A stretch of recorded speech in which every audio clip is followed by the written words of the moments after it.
എത്രയോ ദമ്പതികൾ, എത്രയോ മാതാപിതാക്കൾ അവരുടെ മക്കളുടെ രഹസ്യ രോഗങ്ങൾ മറച്ചു വെച്ചുകൊണ്ട് കല്യാണം നടത്തി കൊടുക്കുന്നു. പിന്നീട് അത് വലിയ പ്രശ്നത്തിലേക്ക് എത്തിച്ചേരുന്നു. അതുകൊണ്ട് പറയും, അള്ളാഹു തരും. അള്ളാഹു കുട്ടികൾക്ക് ഏത് കുട്ടിക്ക് ആരെയാണോ കൊടുക്കേണ്ടത്, ഇത് പടച്ചവൻ എന്നെ തീരുമാനിച്ചു വെച്ചിരിക്കുന്ന കാര്യമാണ്. നമ്മൾ ദുഃഖിക്കേണ്ട, വ്യാകുലപ്പെടേണ്ട. പടച്ചവൻ അവരെ കൊണ്ടെത്തിക്കും ആ സ്ഥാനത്തേക്ക്. അതുകൊണ്ട് നിങ്ങളുടെ രഹസ്യങ്ങൾ പറയണം. അവരാണ് സംസാരിക്കേണ്ടത്. അങ്ങനെ സംസാരിച്ച് ഇറങ്ങി വരട്ടെ. അവനൊരു തീരുമാനം കാണും. പിന്നെ ആ കൈ ഇങ്ങനെ ഒന്ന് കാണിക്കണം. പെണ്ണിന്റെ കൈ ഇങ്ങനെ കാണിച്ചു കഴിഞ്ഞാൽ ഈ കൈത്തണ്ട ഇങ്ങനെ കൈയുടെ മുകൾ ഭാഗം കാണുമ്പോൾ പെണ്ണിന്റെ ശരീരത്തിന്റെ വടിവം, ആകാര സൗഷ്ഠവത്തെ കുറിച്ച് മനസ്സിലാക്കാൻ കഴിയും. മെലിഞ്ഞതാണോ കൊഴുത്തതാണോ എന്നൊക്കെ ഒന്ന് അറിയാൻ വേണ്ടി ഇതിങ്ങനെ കാണിക്കണമെന്ന് ഇസ്ലാം പഠിപ്പിക്കുന്നു. അതേപോലെ തിരിച്ചു കാണിച്ചാൽ ഈ പെണ്ണിന്റെ മനസ്സിന്റെ സന്തുലിതാവസ്ഥ, മാനസിക സൗന്ദര്യം, മാനസിക ഐശ്വര്യം, ഇവളുടെ സ്വഭാവ മഹിമ എത്രത്തോളം ഉണ്ട് എന്ന് ഈ കൈയുടെ വെള്ളം നോക്കിയാലും മനസ്സിലാക്കാൻ കഴിയും. അതിനിങ്ങനെ ഒന്ന് കാണിക്കണം. ഇത് ഇസ്ലാം പഠിപ്പിക്കുന്നത്. ഇതൊന്നും ആരും നോക്കുക, കൈയൊക്കെ ഇങ്ങനെ കാണരുത്, കാലി ഇങ്ങനെ ഇതൊക്കെ ആരെങ്കിലും നോക്കുക. അതാ പറഞ്ഞത്, തുടക്കത്തിലേ പൊട്ടി. അതാണ് കുടുംബ പ്രശ്നം ശരിയാവാത്തത്. ഇസ്ലാമിക നിയമങ്ങൾ നമ്മൾ പാലിക്കപ്പെടാത്തതിന്റെ പേരിലാണ് ആകെ മൊത്തം പ്രശ്നങ്ങൾ. ഇനിയെങ്കിലും പാലിക്കാൻ അള്ളാഹു തൗഫീഖ് നൽകട്ടെ. ഇനിയിപ്പോ എന്തോ നോക്കാനെ, കെട്ടി 5-6 മക്കളുമായി ഒന്നുമില്ല, പെണ്ണുമ്പിള്ളയുടെ കൈ രാത്രി പോയെന്ന് പിടിച്ചു വെച്ച് നോക്ക് അങ്ങനെ ഉണ്ടെന്ന്. ഇനിയെങ്കിലും നീ നന്നാവ് പെണ്ണെ, നീ ഇത്ര നാളും ഇങ്ങനെ ആയി പോയി, എന്റെ കഴുത്തണ്ട കണ്ടാലേ അറിയാം നീ ശരിയല്ല എന്ന്. ഇനിയെങ്കിലും നീ ഒന്ന് നന്നാവൂ എന്നൊക്കെ ഒന്ന് ചുമ്മാ കൈക്ക് പിടിച്ചൊന്ന് പറഞ്ഞാറ്. അല്ലാ രാവിലെ ചായ ഇട്ട് തരൂല. അപ്പൊ അത് നോക്കണം, പെണ്ണ് കാണണം. ഇന്ന് റസൂലുള്ളാഹി സ്വല്ലല്ലാഹു അലൈഹി വസല്ലം തങ്ങൾ പറഞ്ഞു, നീ തിരഞ്ഞെടുക്കേണ്ടത് ഈ കന്യകയായ പെണ്ണിനെയാണ്. അലൈക്കും ബിൽ അബ്കാർ ഫഇന്നഹുന്ന അഅദബു അഫ്വാഹാ വഅൻതഖു അർഹാമാ വഅർളാ ബിൽ യസീർ.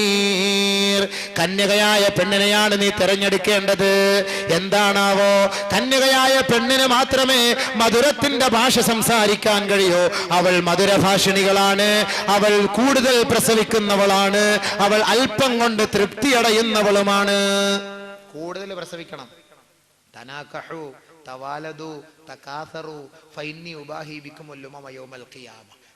നമ്മൾ നിക്കാഹിന്റെ സദസ്സിൽ ഓതുന്ന ഹദീസാണ് ഇതൊക്കെ. നിങ്ങൾ വിവാഹം കഴിക്കിൻ, പ്രസവിക്കിൻ, അധികരിപ്പിക്കിൻ. നബി സല്ലല്ലാഹു അലൈഹി വസല്ലം തങ്ങൾ പറയാണ്, എന്റെ ഉമ്മത്തിന്റെ ആധിക്യം കണ്ടുകൊണ്ട് ഞാൻ സ്വർഗത്തിൽ സന്തോഷിക്കട്ടെ. മഹ്ശറിൽ ഞാൻ സന്തോഷിക്കട്ടെ. 950 വർഷക്കാലം പ്രബോധനം ചെയ്ത നൂഹ് നബി അലൈഹി സ്വലാത്തു വസ്സലാമിന് പോലും വളരെ തുച്ഛമായ ജനതകളെ മാത്രമാണ് വാർത്തെടുക്കാൻ കഴിഞ്ഞത്. കേവലം 23 വർഷക്കാലത്തെ പ്രബോധനത്തിൽ ബഹുമാനപ്പെട്ട പ്രവാചകൻ സല്ലല്ലാഹു അലൈഹി വസല്ലമ തങ്ങൾക്ക് കോടിക്കണക്കിന് ജനങ്ങളെ വാർത്തെടുക്കാൻ കഴിഞ്ഞു. അതുകൊണ്ട് 1-ലോ 2-ലോ നിങ്ങൾ സ്റ്റാപ്ലർ അടിച്ച് സ്റ്റോപ്പ് ചെയ്തേക്കല്ലേ, നിങ്ങൾ അങ്ങോട്ട് പ്രസവിച്ചോളി. ഏത് കുട്ടിയാണ് നമുക്ക് പ്രയോജനം ചെയ്യുന്നത് എന്നറിയില്ല. 10 മക്കൾ കാണും. ചിലപ്പോൾ ഒരുത്തനെ കൊണ്ടേ ഗുണം കാണുള്ളൂ. വാപ്പാക്കും ഉമ്മാക്കും ഒരുത്തനെ കൊണ്ടേ ഗുണം കാണുള്ളൂ. അതുകൊണ്ട് ബഹുമാനമുള്ള സഹോദരങ്ങളെ, നബി സല്ലല്ലാഹു അലൈഹി വസല്ലം തങ്ങൾ പറഞ്ഞതാണ്, കന്യക കൂടുതൽ പ്രസവിക്കും. ജാബിർ റളിയല്ലാഹു അൻഹു റിപ്പോർട്ട് ചെയ്യുന്ന ഹദീസ്, ഹീന സമിഅ ബിതസവ്വുജിഹി, നബി തങ്ങൾ ജാബിറിന്റെ വിവാഹത്തെ കുറിച്ച് അറിഞ്ഞപ്പോൾ ഫഖാല ലഹു, ജാബിറിനോട് ചോദിച്ചു നബി തങ്ങൾ, ഫഹല്ലാ ബിക്റാ, ജാബിർ ഒരു വിധവയായ പെണ്ണിനെയാണ് കല്യാണം കഴിച്ചത്. ജാബിർ റളിയല്ലാഹു തആല അൻഹു കല്യാണം കഴിച്ച കാര്യം നബി തങ്ങൾ അറിഞ്ഞപ്പോൾ നബി സല്ലല്ലാഹു അലൈഹി വസല്ലം തങ്ങൾ ചോദിച്ചു, ഫഹല്ലാ ബിക്റാ, ഒരു വിർജിൻ ലേഡിയെ ആയിക്കൂടായിരുന്നോ, ഒരു കന്യക ആയിക്കൂടായിരുന്നോ? പരസ്പരം വിനോദം പങ്കിടാമായിരുന്നല്ലോ. ബൈക്കിലൊക്കെ വെച്ച് ഐസ്ക്രീം ഒക്കെ തിന്ന് ഒരു കപ്പലണ്ടിയൊക്കെ വാങ്ങി അവിടെ ബീച്ചിന്റെ സൈഡിലൊക്കെ പോയിരുന്ന് ഇങ്ങനെ ഇത്തരൊക്കെ കളിതമാശകളൊക്കെ പറയാൻ കന്യകയായിരുന്നെങ്കിൽ കൊള്ളാമായിരുന്നല്ലോ. ഇപ്പൊ വിധവയാണെങ്കിലോ അത് പറ്റുമോ? ഒരു കല്യാണം കഴിഞ്ഞ് അവരുടെ ദാമ്പത്യ ജീവിതമൊക്കെ കുറച്ചൊക്കെ അവരുടെ പകുതി മുക്കാലും ഒക്കെ ആസ്വദിച്ചത് ഇനി എങ്ങനെയാണ്? അപ്പൊ അങ്ങനെ ഒരു തോന്നൽ ഉണ്ടായേക്കാം. അതുകൊണ്ട് ബഹുമാനമുള്ള സഹോദരങ്ങളെ, കന്യകയെ നിങ്ങൾ വിവാഹം കഴിക്കാൻ പ്രവാചകൻ ഉത്ബോധന നൽകുന്നു. ഇനി പെണ്ണ് കണ്ട് ഉറപ്പിച്ചു, കന്യക. ഈ പെണ്ണിനെ നമുക്ക് പിന്നെ കാണാവോ?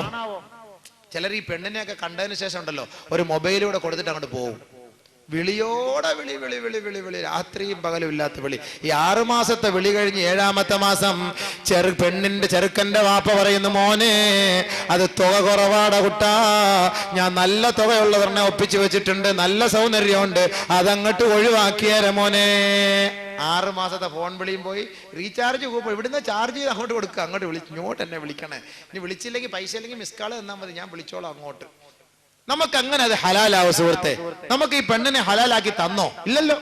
ഒന്ന് കണ്ടു സംസാരിച്ചു എന്നുള്ളതല്ലാതെ ഈ പെണ്ണിനെ നമുക്ക് ഹലാലാക്കി തന്നിട്ടില്ല. ഈ പെണ്ണ് നമുക്ക് ഹലാലായാൽ മാത്രമേ ഈ പെണ്ണുമായി സംസാരിക്കാൻ അനുവാദമുള്ളൂ. ഇന്നങ്ങോട്ട് വിളിക്കലല്ലേ. ഗൾഫിൽ നിന്നൊരു സഹോദരൻ വിളിച്ചു, ഞാനോട് ബന്ധമുള്ള ഒരു സഹോദരനെ പറയാണ്, ഞാൻ 15,000 റിയാലിന് വിളിച്ചു ഉസ്താദെ 6 മാസം കൊണ്ട്. ഓ വലിയ സന്തോഷത്തോടെ അറിയാം. 15,000 റിയാൽ 2-2.25 ലക്ഷം റുപ്യ. പടച്ചവന് ഹൈവേയുടെ സൈഡിലങ്ങനെ 1 സെന്റ് വസ്തു വാങ്ങി ഇട്ടിരുന്നെങ്കിൽ 10 ലക്ഷം റുപ്യക്ക് ഇപ്പൊ വിൽക്കായിരുന്നു. ഈ പെണ്ണിനെ സംസാരിച്ചിട്ട് എന്താ കാര്യ? സംസാരിച്ചു കഴിഞ്ഞ് 6-7 മാസം സംസാരിച്ച് കല്യാണം കഴിഞ്ഞ് ഇനി എന്തോ സംസാരിക്കാനാ? ഉള്ളതെല്ലാം നമ്മൾ നേരത്തെ സംസാരിച്ചല്ല. ഇനിയിപ്പോ ഒരു കാര്യം ചെയ്യും, നാളെ മലക്കറി വേണോ, പച്ചക്കറി വേണോ, ചാള വേണോ, മീൻ വേണോ, എന്താ നാളത്തെ കാര്യം, അടുക്കളയുടെ കാര്യം വല്ലതും ചർച്ച ചെയ്യും. ബാക്കിയെല്ലാം തീർന്ന് സംസാരിച്ച് കഴിഞ്ഞ് 2 ലക്ഷം റുപ്യക്ക് സംസാരിച്ച് കഴിഞ്ഞ് ഇനിയിപ്പോ വല്ല കഴുകല് പറിക്കല് അതുപോലുള്ള കാര്യങ്ങളൊക്കെ ആയിട്ട് ബന്ധപ്പെട്ട് നടക്കട്ടെ. അതൊക്കെ തന്നെ പിന്നെ ഉള്ളതല്ല അല്ലേ?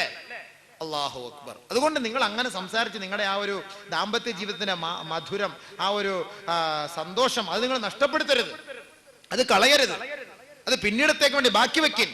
അതുകൊണ്ട് അങ്ങനെ കല്യാണം കണ്ട് ആലോചിച്ച് ഖുതുബ നടത്തി പെണ്ണിന്റെ വാപ്പയുടെ കൈക്ക് പിടിച്ച് നിന്റെ കൈക്ക് പിടിച്ച് യോജിപ്പിച്ച് നിനക്ക് ഹലാലാക്കി തരുന്നത് വരെ ഈ പെണ്ണുമായിട്ട് നിനക്ക് ചങ്ങാത്തം വേണ്ട. പിന്നെ കാണണമെന്ന് തോന്നുമ്പോ ഒന്ന് കാണാം. ജാബിർ റളിയല്ലാഹു അൻഹു പറഞ്ഞു, നബിയേ ഖതബതു ഇംറാഅത, ഞാനൊരു പെണ്ണിനെ കണ്ടു, ഫകുന്തു അതഖബ്ബഉ ലഹാ, ഞാൻ അത് ഗോപ്യമാക്കി വെച്ചിരിക്കുകയാണ് നബിയേ, ഒളിപ്പിച്ചു വെച്ചിരിക്കുക.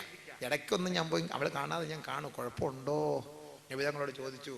നബി സല്ലല്ലാഹു അലൈഹി വസല്ലം തങ്ങൾ പറഞ്ഞു, ഇദാ ഖതബ അഹദുകും ഇംറാഅതൻ ഫലാ ജുനാഹ അലൈഹി അൻ യൻളുറ ഇലൈഹാ വഇൻ കാനത് ലാ തഅലം.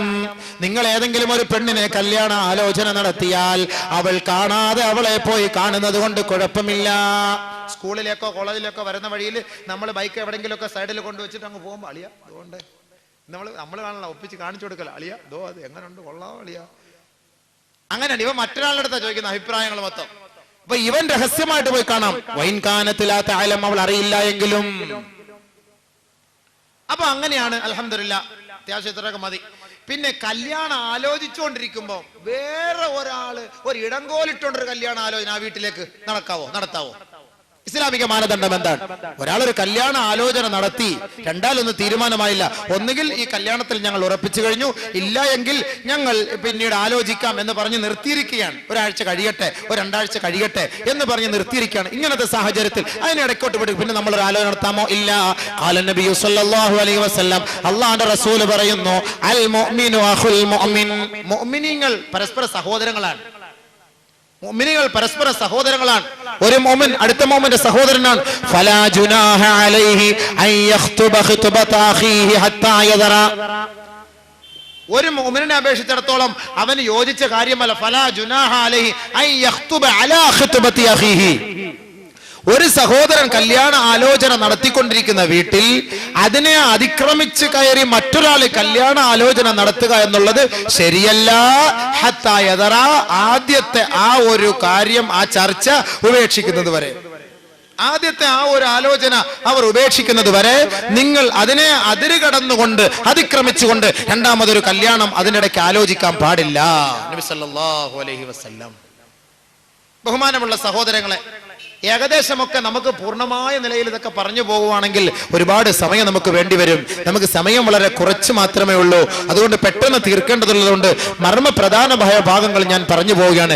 വിവാഹത്തിന് മുമ്പ് നമ്മൾ അനുഷ്ഠിക്കേണ്ട, അനുവർത്തിക്കേണ്ട, മനസ്സിലാക്കേണ്ട മാനദണ്ഡങ്ങൾ ഇതൊക്കെയാണ്. അങ്ങനെ നമ്മൾ ആലോചിച്ചു, ഒരു പെണ്ണിനെ കെട്ടാൻ തീരുമാനമെടുത്തു. പെണ്ണിന്റെ ഉത്തരവാദിത്തം പെണ്ണിന്റെ വാപ്പയുടെ അനുവാദം വാങ്ങണം, വാപ്പയുടെ ഉത്തരവാദിത്തം പെണ്ണിന്റെ അനുവാദം വാങ്ങണം. നിന്റെ ഇഷ്ടത്തിനനുസരിച്ച് അങ്ങോട്ട് പോയി കെട്ടാൻ പറ്റൂല. അപ്പൊ രജിസ്റ്റർ വിവാഹമൊക്കെ ഇടങ്ങേറായി. അയ്യുമാ ഇംറാത്തിൻ നകഹത് ബിഗൈരി നകഹത് നഫ്സഹാ ബിഗൈരി ഇദ്നി വലിഹാ ഫനികാഹുഹാ ബാത്തിലുൻ ഫനികാഹുഹാ ബാത്തിലുൻ ഫനികാഹുഹാ ബാത്തിലുൻ കമാ ഖാല റസൂലുള്ളാഹി സല്ലല്ലാഹു അലൈഹി വസല്ലം ഏതെങ്കിലും ഒരു പെണ്ണ് സ്വമേധയാ യഥേഷ്ടം തന്റെ ബാപ്പാടെ രക്ഷിതാക്കളുടെ അനുവാദമില്ലാതെ കല്യാണം കഴിച്ചാൽ അവളുടെ നിക്കാഹ് അസാധുവാണ്, അവളുടെ നിക്കാഹ് അസാധുവാണ്, അവളുടെ നിക്കാഹ് അസാധുവാണ്.